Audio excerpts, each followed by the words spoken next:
Headlines के सह प्रायोजक हैं। हरियाणा में अमित शाह के दौरे का तीसरा और आखिरी दिन विपक्षी पार्टियों ने किया शाह का विरोध, पुलिस ने लिया हिरासत में।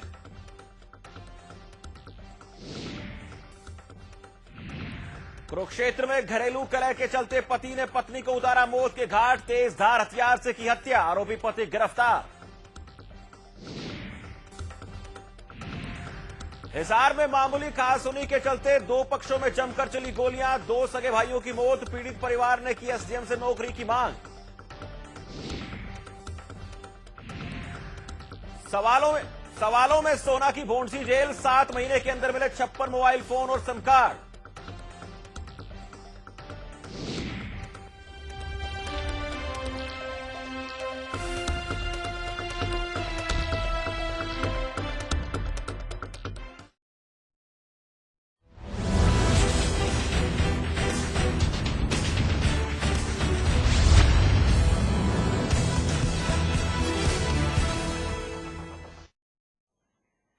नमस्कार, आप देख रहे हैं ओके इंडिया न्यूज। मैं हूं शमशेर सिंह। चलिए शुरुआत करते हैं हरियाणा स्पेशल की। हरियाणा कांग्रेस के अध्यक्ष अशोक तंवर ने गोरक्षा आंदोलन के अध्यक्ष संत गोपाल दास के समर्थन में शुक्रवार को रोहतक में प्रदर्शन किया। तंवर संत गोपाल दास को रिहा करने की मांग को लेकर बीजेपी अध्यक्ष अमित शाह के कार्यक्रम स्थल तक जाना चाहते थे, लेकिन पुलिस ने बीच में ही बैरिकेड लगाकर तंवर और उनके समर्थकों को रोक दिया। इस दौरान कांग्रेस कार्यकर्ताओं और पुलिस के बीच झड़प भी हुई। बाद में पुलिस ने तंवर को समर्थकों समेत हिरासत में ले लिया। वहीं तंवर ने बीजेपी सरकार पर वायदा खिलाफी का आरोप लगाया। उन्होंने कहा कि गोरक्षा के मुद्दे पर सरकार नोटंकी कर रही है।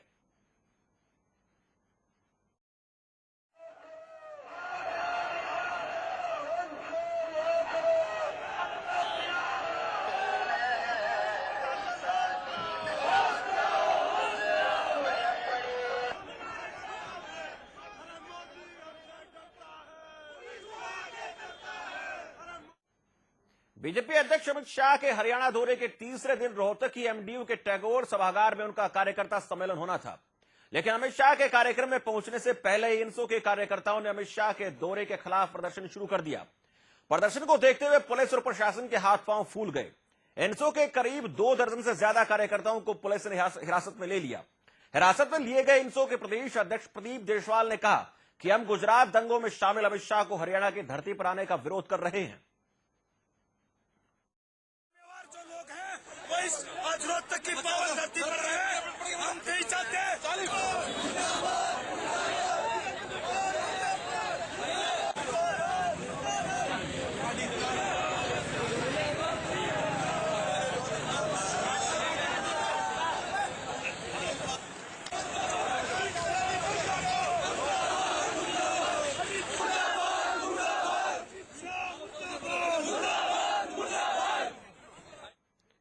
गुरुग्राम पुलिस की क्राइम टीम ने 5 करोड़ की पुरानी करेंसी के 1000 और 500 के नोट बरामद किए हैं।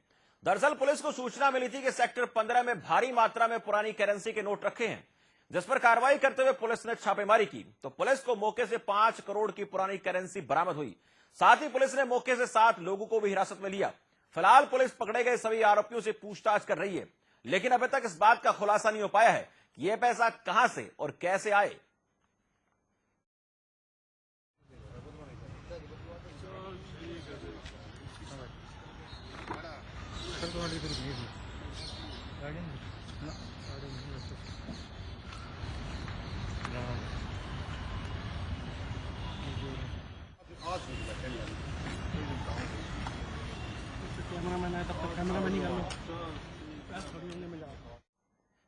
दिल्ली एनसीआर समेत हरियाणा में चोटी काटने का सिलसिला थमने का नाम नहीं ले रहा। एक के बाद एक चोटी कटने के मामले सामने आ रहे हैं, लेकिन इस रहस्य से पर्दा उठने का नाम नहीं ले रहा।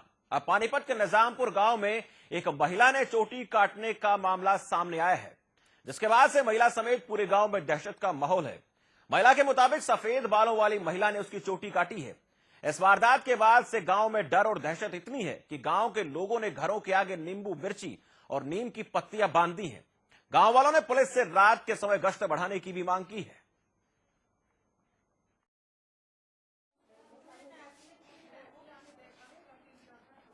बाल कटने की घटना का पता चला। मौके पर जाके समस्त गांव वालों ने देखा, मैं खुद भी गया। तो देखा वाकई ही लेडीज के बाल कटे हुए हैं। लेडीज से हमने जब पूछा भाई कैसे क्या घटना घटी, तो उसने बताया कि मैं रात को ऊपर अपनी छत पे सो रही थी और 4 बजे अचानक कोई आकृति सी दिखाई दी, भयानक टाइप की आकृति थी वो, और उसकी बाल है जो काट के ले गई। बाल को वहीं गिरा दिया, बाल वहीं मौके पे पड़े हुए हैं। जाके हमने देखा तो इसकी इतला फिर पुलिस को भी दी गई है। पुलिस मौके पर आई थी, छानबीन की, उन्होंने देखा है लेडीज के बाल कटे हुए हैं। तो हमने गाँव में ऐसी घटना को आगे ना घटने के लिए ग्राम पंचायत ने प्रस्ताव पास किया कि गांव में ठीक रिपेयर लगाए जाएंगे, और पुलिस से भी विनती की है कि वो गांव में रात को गश्त लगाए। हरियाणा के सोहना की भोंडसी जेल में 7 महीनों के अंदर 56 मोबाइल फोन और सिम कार्ड, एक डेटा केबल और एक पेन ड्राइव मिला है। इन सभी मामलों में भोंडसी थाने के मुकदमे दर्ज किए गए हैं। 19 मुकदमे अज्ञात लोगों के खिलाफ हैं, जबकि 37 मुकदमे कैदियों के खिलाफ दर्ज किए गए हैं। एसीपी ब्रह्म सिंह का कहना है कि सभी मामलों की जांच की जा रही है, जल्द ही पूरे मामले का खुलासा कर दिया जाएगा।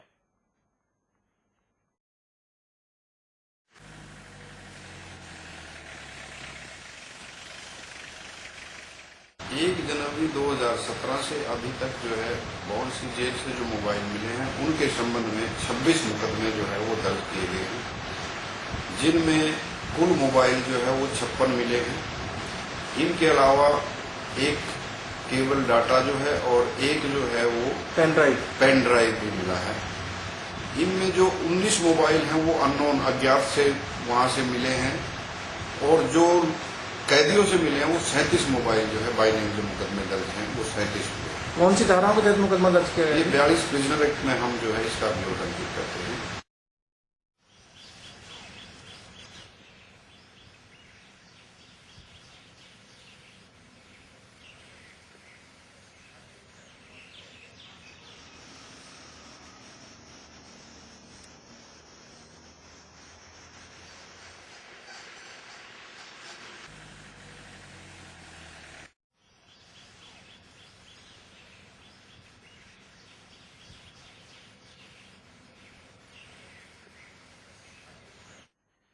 घरेलू कलह के चलते पति ने पत्नी की तेजधार हथियार से हत्या कर दी। कुरुक्षेत्र के समसीपुर में घरेलू झगड़े में हसन अली ने अपनी पत्नी पर तेजधार हथियार से हमला कर दिया। हसन अली का अपनी पत्नी आयशा से घरेलू विवाद चल रहा था। इसी दौरान दोनों के बीच झगड़ा हुआ और आरोपी ने तेजधार हथियार से अपनी पत्नी आयशा की हत्या कर दी। फिलहाल पुलिस ने आरोपी को गिरफ्तार कर जांच शुरू कर दी है और शव को पोस्टमार्टम करा परिजनों को सौंप दिया है।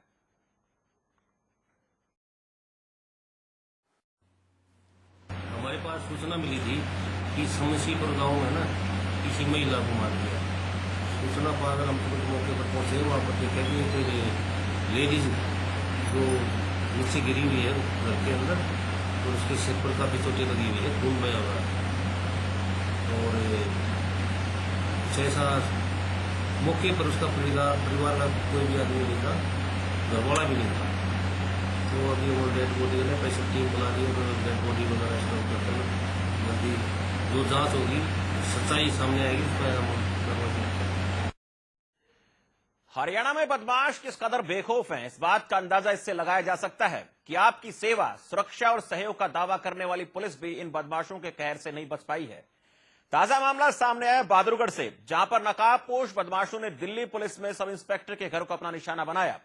हथियारबंद बदमाशों ने पूरे परिवार को बंधक बनाकर लूट की वारदात को अंजाम दिया और फरार हो गए, जिसके बाद पुलिस को पूरे मामले की सूचना दी गई। लूट की घटना को अंजाम देने वाले सभी आरोपी 20 से 25 साल तक की उम्र के बताए जा रहे हैं, जिन्होंने अपने चेहरे को नकाब से ढका हुआ था। फिलहाल पुलिस जल्द से जल्द मामले को सुलझाने का दावा कर रही है।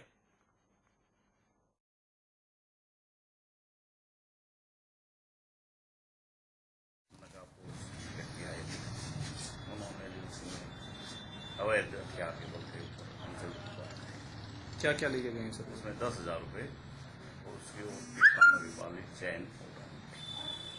मामला दर्ज कर लिया? मामला दर्ज कर लिया है, तफ्तीश कर रहे हैं और शीघ्र ही हरियाणा के अंबाला में 2 दिन से रुक रुक कर हो रही बारिश एक परिवार पर आफत बनकर बरसी। दरअसल बारिश के चलते कोला गांव में बने एक कच्चे मकान की छत गिर गई, जिसके बाद आस पड़ोस के लोगों ने मलबे के नीचे दबे परिवार को काफी मशक्कत के बाद बाहर निकाला। इस हादसे में परिवार के लोगों को काफी चोटें आई। सिर से छत छीनने के बाद गरीब पीड़ित परिवार ने प्रशासन से मदद की गुहार लगाई है। हरियाणा के मेवात में ग्रामीणों ने पुनहाना जुरहेड़ा रोड पर जाम लगा दिया। दरअसल गांव में करीब 10 दिनों से गांव का ट्रांसफार्मर खराब है। बार बार गुहार लगाने पर भी विभाग के अधिकारियों ने जब कोई सुनवाई नहीं की तो गुस्साए ग्रामीणों ने रोड जाम कर दिया और बिजली विभाग के खिलाफ जमकर नारेबाजी कर रोष जताया। वही जाम की सूचना पाकर मौके पर पहुंची पुलिस ने ग्रामीणों को समझाने की कोशिश की, लेकिन ग्रामीण नहीं माने। उधर बिजली विभाग के अधिकारियों के आश्वासन के बाद ग्रामीणों ने जाम खोल दिया।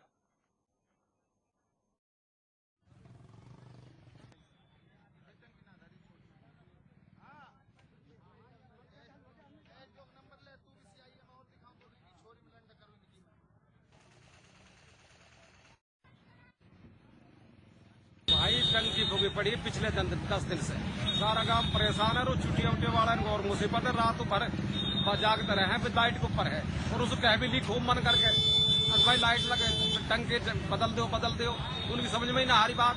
तो कुछ अधिकारियों को अवगत कराई है? हाँ करा दिया। SDO से कहा, जई से कहा, दरखास्त दे दी, कोई सुनाई नहीं हुई ना। हरियाणा के सोना में स्वास्थ्य विभाग की टीम ने एक फर्जी डॉक्टर का भंडाफोड़ किया है। यह फर्जी डॉक्टर नकली डिग्री के सहारे पिछले काफी समय से एक निजी क्लिनिक चलाकर लोगों के स्वास्थ्य का साथ खिलवाड़ कर रहा था। स्वास्थ्य विभाग की टीम ने फर्जी डॉक्टर के खिलाफ आपराधिक मामला दर्ज कर लिया है और आरोपी डॉक्टर पुलिस की गिरफ्त से बाहर है, जिसको पकड़ने के लिए पुलिस दबिश दे रही है। ये एक हमने 419-420 का मामला दर्ज किया है। ये डॉक्टर प्रवीण कुमार हैं, Praveen Prakash Yadav ji, senior medical officer हैं। उन्होंने गांव हरचंदपुर में एक कोई आदमी गलत क्लिनिक चला रहा था बिना रिकॉर्ड के, जो उनकी टीम ने वहां रेड की थी और उनकी टीम से वो बंदा रन अवे हो गया।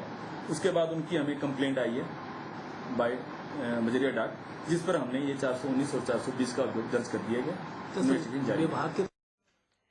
हरियाणा के नांगल चौधरी को अवैध कब्जों से निजात दिलाने के लिए पुलिस ने एक विशेष अभियान चलाया है। इसी कड़ी में निजामपुर रोड पर अवैध कब्जाधारियों को 48 घंटे का वक्त दिया गया है। दरअसल निजामपुर रोड पर बनी मार्केट में दुकानदारों ने सड़क पर अवैध निर्माण किया हुआ है, जिसकी वजह से 85 फीट की सड़क सिमटकर 15 फीट की रह गई है। सड़क पर अवैध निर्माण की वजह से आए दिन जाम लगते हैं। वहीं पुलिस अधिकारियों ने बताया कि दुकानदारों का अवैध निर्माण हटाने के लिए 48 घंटे का वक्त दिया गया है। अगर अवैध निर्माण नहीं हटाया गया तो पुलिस सख्त कार्रवाई करेगी। हरियाणा के टोहाना में पुराने जर्जर नहरी पुलों की हालत सुधारने की घोषणा पर जल्द काम शुरू होगा। एक्सीएन ने बताया कि सीएम घोषणा के चलते रेलवे रोड पर दोनों पुल और दमकोरा रोड पर नहर के पुल के निर्माण के लिए विभाग द्वारा करीब 8.5 करोड़ की राशि मंजूर की गई है, जिसमें इन नहरी पुलों को चौड़ा भी किया जाएगा, जिससे शहर के लोगों को रोड पर लगने वाले जाम से छुटकारा मिलेगा। हाँ, जो लगभग 8 करोड़ के लगभग 8.5 करोड़ के लगभग के जो हमारे 2 पुल हैं, एक तो जो है हमारा जिसको रेलवे ब्रिज कहते हैं, जो कि मेन ब्रिज है, जो कि रेलवे रोड से रेलवे जो है हमारा रेलवे स्टेशन से वो शहर को जोड़ता है, उसको दोबारा से बनाने का हमारा प्रस्तावना है और उसकी राशि जो है मंजूर हो चुकी है। दोनों पुलों एकदम कोरा रोड का पुल, तो दोनों ही पुल को जल्दी ही उसका टेंडर लगा के उसका कार्य है, उसकी राशि सरकार से जो हमें प्राप्त हो चुकी है। हरियाणा के टोहाना में सीएम उड़नदस्ते द्वारा लिए गए खाद्य पदार्थों की सैंपल रिपोर्ट विभाग के पास पहुंची, जिनमें से 5 सैंपल फेल पाए गए और 1 सबस्टेंट्स और 5 सैंपल उचित पाए गए। आपको बता दें कि 1 महीने पहले प्रदेश में सीएम फ्लाइंग की टीम ने कई जगहों पर छापेमारी की थी, जिसके दौरान टोहाना में भी स्वास्थ्य विभाग ने लगातार 2 दिन 11 जगहों से सैंपल भरे थे, लेकिन इसके बावजूद भी मिलावटखोरी का काम कम होने का नाम नहीं ले रहा है।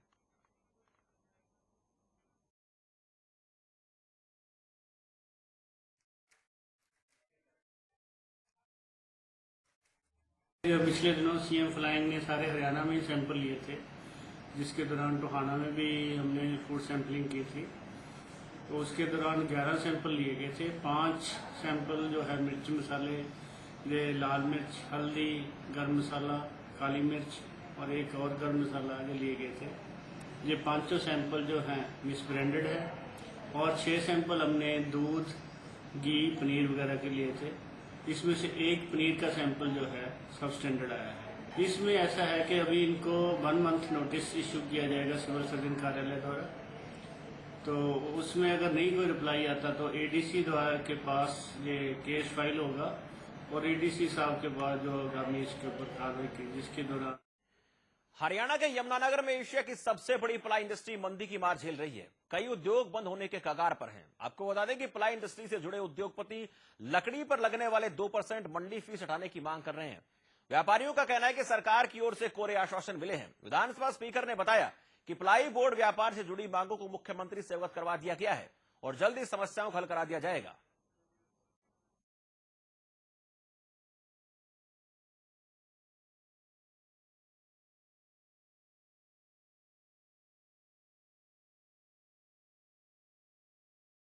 जिस प्रकार से यहाँ मार्केट फीस लगी हुई है, कुछ लोग उसका विरोध भी कर रहे हैं। वर्तमान सरकार की सोच ये है कि उनके पास केवल एक ही टैक्स है, मार्केट फीस, जो डेवलपमेंट के लिए वो सीधा सीधा ले सकते हैं। उनकी सोच ये है और व्यापारियों की सोच ये है कि टैक्स समाप्त होना चाहिए।